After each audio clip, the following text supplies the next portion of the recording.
हमारी चावल की एक्सपोर्ट में सबसे ज्यादा प्रॉब्लम फंगस से यानी फफूंदी से पैदा होने वाली बीमारियों का है। हमारे किसान अक्सर औकात इस चीज को नजरअंदाज कर देते हैं कि किस वक्त कौन सा स्प्रे करना है, और ऐसे स्प्रे भी कर दिए जाते हैं जिनकी वजह से चावल में अफ्लाटॉक्सिन का लेवल ज्यादा हो जाता है, जो एक्सपोर्ट के काबिल नहीं रहता। नतीजतन वो हमारी कंसाइनमेंट रिजेक्ट हो जाती है। आइए आपको बताते हैं कि मुख्तलिफ जहर कौन से हैं जो अप्लाई करने से चावल की एक्सपोर्ट में प्रॉब्लम आ सकता है, यानी हुकूमत की तरफ से बैन किए गए जहर कौन से हैं और कौन से ऐसे जहर हैं जो फफूंदी को कंट्रोल कर सकते हैं और वो एक्सपोर्ट में भी प्रॉब्लम नहीं करते।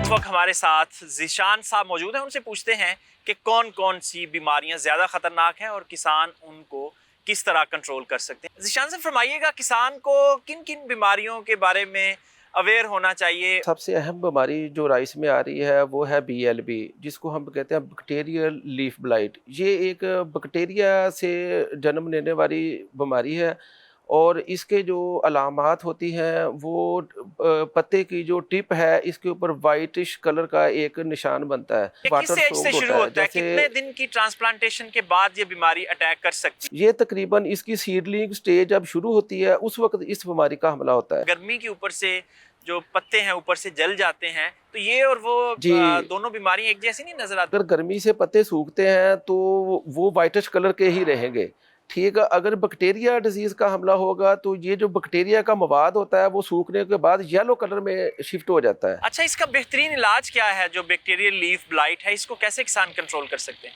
का इलाज जो है बैक्टीरिसाइड अब मार्केट में अवेलेबल है, जैसे कि कासोमीन है, कसूगामाइसिन है, स्ट्रेप्टोमाइसिन सल्फेट है। ज़ीशान साहब ये बताएं कि ये बैक्टीरियल डिजीज थी यानी बैक्टीरिया से पैदा होने वाली बीमारी, अब हमें फंगल डिजीज यानी फफूंदी से जो पैदा होने वाली बीमारियां हैं वो कौन कौन सी हैं, किस वक्त अटैक करती हैं और उनको कैसे कंट्रोल किया जा सकता है? फंगस से जो बीमारियां पैदा होती हैं वो इसमें आपकी है ब्राउन लीफ स्पॉट आती है, जिसके जो पहले तो छोटे स्पॉट बनते हैं आई शेप्ड जिसे स्पॉट कहते हैं।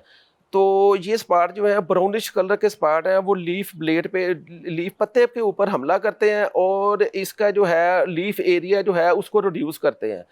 ये एक ड्रैक्सलेरा या हेलमेंथोस्पोरियम फंगस होती है जिसकी वजह से ये स्पॉट जो हैं ये क्रिएट होते हैं। लेकिन पाकिस्तान में ये जो है चंद एरिया में ये लिमिटेड है। बकैनी डिजीज़ जो है ना ये भी एक फंगस की वजह से आती है। पहले तो हम इसको समझते थे ये जो है ये फुजेरियम एक फंगस है जो फुजेरिक एसिड प्रोड्यूस करती है। इसका पौधे का जो साइज़ है, प्लांट का जो साइज़ है आम जो राइस का फील्ड है उससे ऊपर आपको उभरा हुआ नज़र आएगा। और इसके लिए मैं ज़िम्मेदारों को यही कहूँगा कि इसके जो बकैनी डिजीज़ है और इसका फोलियर स्प्रे जो है वो इतना इफेक्टिव नहीं है। बेहतर यही है कि इसको सीड ड्रेसिंग फंजीसाइड्स मार्केट में अवेलेबल हैं, को रिकमेंडेड डोज के हिसाब से सीड को प्रॉपर ट्रीट करके फिर इसको लगाएं ताकि इस डिजीज से बचा जा सके। शान साहब ये फरमाएं कि जो बाहर से हम सीड इंपोर्ट कर रहे हैं हाइब्रिड का खास तौर पे, तो उसमें कौन कौन सी बीमारियां हैं, क्या किसी जगह तशखीस होती है उनकी, और क्या पाकिस्तानी चावल की बीमारियां और जहाँ से हम राइस का सीड इंपोर्ट कर रहे हैं यानी चाइना, वहाँ की बीमारियां एक हैं या मुख्तलिफ हैं? चाइना से सीड इंपोर्ट कर रहे हैं एज सच तो हमारे पास ये सीड इतना नहीं आता चेकिंग के लिए, लेकिन हम जब फील्ड विजिट्स में हम ये चीज़ देखते हैं वो तकरीबन समझ लें कि जैसे BLB है इसका लेट हमला होता है 30 डिग्री सेंटीग्रेड के ऊपर जाके, लेकिन जब ये हाइब्रिड है उस वक्त तो 35-40 डिग्री सेंटीग्रेड टेम्परेचर होता है, वो बैक्टीरिया से तो बच जाती हैं। पाकिस्तानी जो बीमारियाँ हैं उसके लिहाज से तकरीबन ठीक आ रहा है, वो सीड में कोई इतना मसला नहीं आ रहा उसमें। जी ज़ीशान साहब, आपके वक्त का बहुत शुक्रिया। किसान भाइयों, यकीनन ये जो फंगल डिजीज़ हैं और बैक्टीरिया की जो बीमारियां हैं इनसे आप अपनी फसल को बचाकर ही अच्छी पैदावार ले सकते हैं।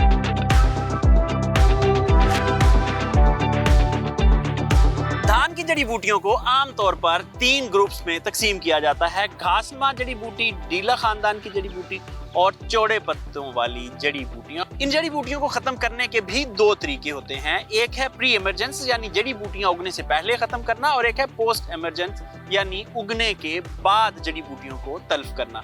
आइए आपको जड़ी बूटियों की पहचान बताते हैं और बेहतरीन तरीका बताते हैं कि चावल की फसल को जड़ी बूटियों से पाक कैसे रखा जा सकता है।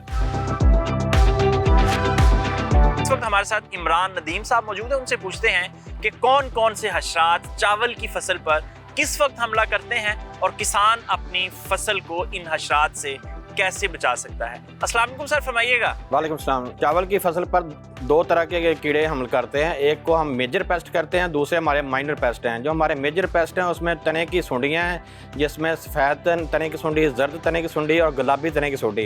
निस्बतन जो जर्द और सफ़ेद तने की सुंडी ज़्यादा नुकसान करती हैं, जो हमारी गुलाबी सुंडी की तने की सुंडी है ये कम हमलावर होती है। और दूसरे नंबर पर आ जाती है पत्ता लपेट सुंडी। ये पत्ता लपेट सुंडी हमारी जो है इरी अक़साम और बासमती अक़साम दोनों अक़साम को यकसा नुकसान देते हैं। जो सर इसके बाद आता है हमारे वो आते हैं प्लांट हापर्स। प्लांट हापर जो हमारी जो इरी अक़साम मोटे चावल है उनमें इनका हमला निस्बतन काफ़ी ज़्यादा होता है। जो हमारी बासमती अक़साम है उनमें हमला इसका कम होता है। और इसके बाद हमारी स्याह भी काफ़ी स्टेजेस भी बता दें कि ये किस वक्त हमलावर होती हैं फसल के ऊपर। नर्सरी के ऊपर हमारे सबसे ज़्यादा टोका हमला करता है। जो कई दफ़ा इसका हमला सर इतना शदीद होता है कि जो हमें दोबारा नर्सरी लगाना पड़ जाती है। तो टोके से बचाव के लिए हम महकमे की तरफ से सिफारिश करता है जो हमारी ज़हरें हैं इनको अगर हम कर लेंगे तो इससे काफ़ी हद तक इनका हमला रुक सकता है। और बाद में आ जाती है हमारी फसल के ऊपर सर हमारे जो तने की सुंडियाँ और पत्ता लपेट सुंडी और हापर इनका बहुत ज़्यादा नुकसान होता है। अगर हम कंट्रोल मुहैया नहीं लेते तो ये हमारी 70% तक पैदावार को नुकसान कर सकते हैं। सर किस स्टेज तक चावल की फसल पर हशरात हमला करते रहते हैं? ये सर शुरू से लेकर आखिर तक जो हमारे हशरात हैं ये फसल की हर स्टेज पे हमला करते हैं। ख़ासकर जो हमारा हापर है ये जब हमारे तने से स्टार्ट करता है और तने के जो शुरू में इसके तने को स्टार्ट करते हैं, जब तने को ये खा लेता है तो उसके बाद हमारा जो पत्ते सूखना शुरू हो जाते हैं। पहले पीले होते हैं, बाद में खाकी हो जाते हैं, हत्ता कि जब शदीद हमला हो तो ये काले होना शुरू हो जाते हैं। जी सर, बहुत शुक्रिया, आपके वक्त का बहुत शुक्रिया। किसान भाइयों, ये जो तजवीज़ करदा ज़हने हैं ये इस्तेमाल करें, वगरना हमारी एक्सपोर्ट शदीद मुतासर होगी और अगर चावल की एक्सपोर्ट मुतासर हुई तो आपकी फसल की कीमत भी आपको कम ही मिलेगी।